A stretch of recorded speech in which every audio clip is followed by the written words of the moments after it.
James Delacey here from Sweet Science of Fighting. I have another breakdown for you. Today we're looking at Devin Haney. Actually, he was actually one of the first videos, was the first video I broke down on the channel. So you can go back and watch that too. But this is for his upcoming fight with Ryan Garcia. If you've been actually keeping up with anything that's going on, or if you're on Twitter, you've probably seen Ryan Garcia having a mental meltdown. That's just something to be aware of maybe. But regardless, we're going to look at some of Haney's training. Again, nothing against the fighters, the coaches, the trainers, anything. It's just my opinions, personal preferences, etc. So we know that he is in fight camp, so everything will be geared towards peaking for this fight. So we're starting with some neck work. Always love neck work. Should be doing it if you're a combat athlete. Doesn't matter what combat sport. Train your neck. There are definitely I guess there's a whole, I think on the Sweet Science Fighting channel, if you actually search neck on there, I've got like a 3 or 4 phase kind of blueprint you can run through, especially if you haven't trained neck before, because you can be damn sore if you do some crazy stuff. So definitely check that out. So we're into strength and conditioning here. I haven't looked too much into this. I looked a bit into it.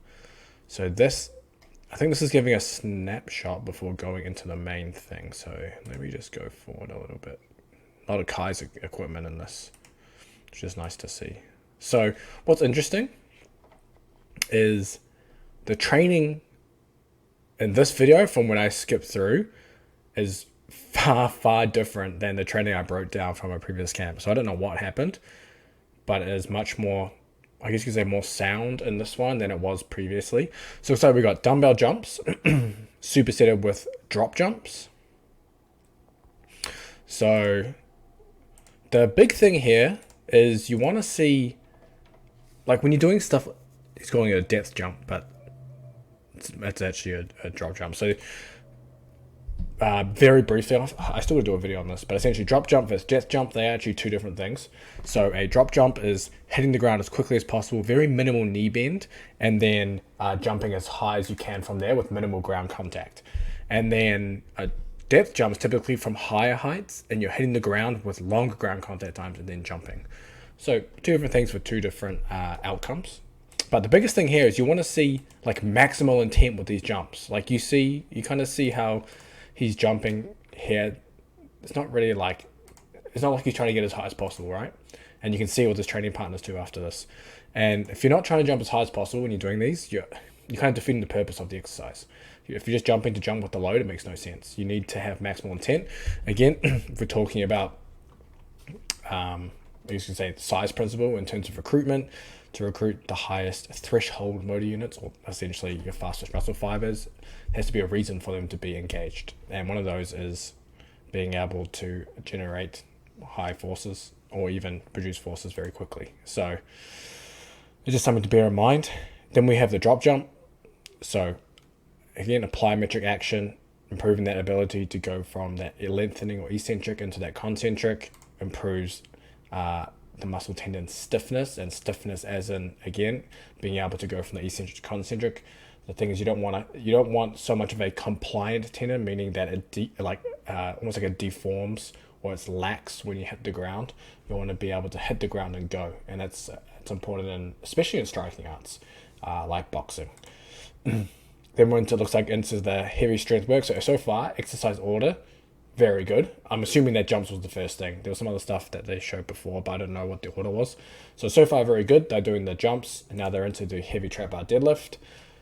Looks like they're using that looks like the Kabuki trap bar, or might even be rep, but regardless, it's open-ended. Yeah, it's a Kabuki one. This trap bar is actually really nice.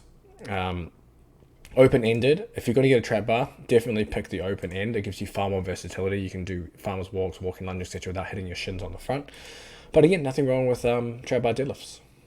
And then also trap bar deadlifts with lunge and twist. Now, typically, I wouldn't superset those two if they were supersetted. But again, two solid exercises. Looks like they're into a Kaiser, I guess you could say a Kaiser leg press. So this is kind of what the screen looks like here, what you're getting. So you've got the resistance, pneumatic resistance, you've got the number of reps, and then you've got peak power, right? And using these machines, it gives instant feedback. So you're essentially trying to maximize the power for every single rep. And it means that you can target training based on what you're trying to achieve. So in being in fight camp, this percent of peak power, you probably don't, obviously it depends on how much you do, but typically you probably wouldn't want that below like 90%. That's typically the cutoff. The 10% drop off is kind of what you're looking at in terms of maximizing speed and power development, just typically. So when you start getting into these larger drop offs, then you start getting into more fatigue, and you start, essentially you're not training that quality anymore. So that's just something to be aware of. The nice thing about this as well is if you're doing this, say, weekly, you can get an idea of like readiness of yourself or the athlete. So if peak power is typically, maybe this is like peak power in week 1 as an example, and then week 2 maybe it's similar, and then week 3 suddenly it's like only 4,000. And so, okay, something's going on here. He's not able to produce that same power this week. What's been happening? Is there a lot of stress going on? Was training really hard, etc.? And that kind of lets you dig a bit deeper. Hey, maybe they need to pull back this week. So it's almost like a feedback thing to a monitoring tool.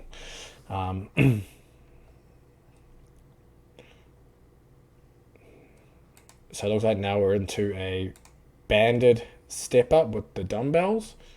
Wait, is this a circuit? A whole circuit? I don't know, maybe. Regardless. Banded step up with the demos.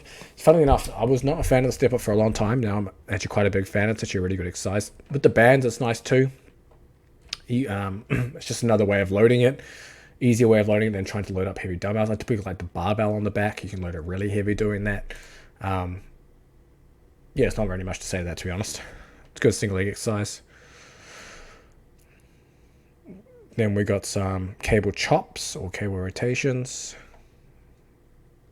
And that was it. That was actually a pretty good session compared to the last video I wrote down, which was honestly, it was dog shit.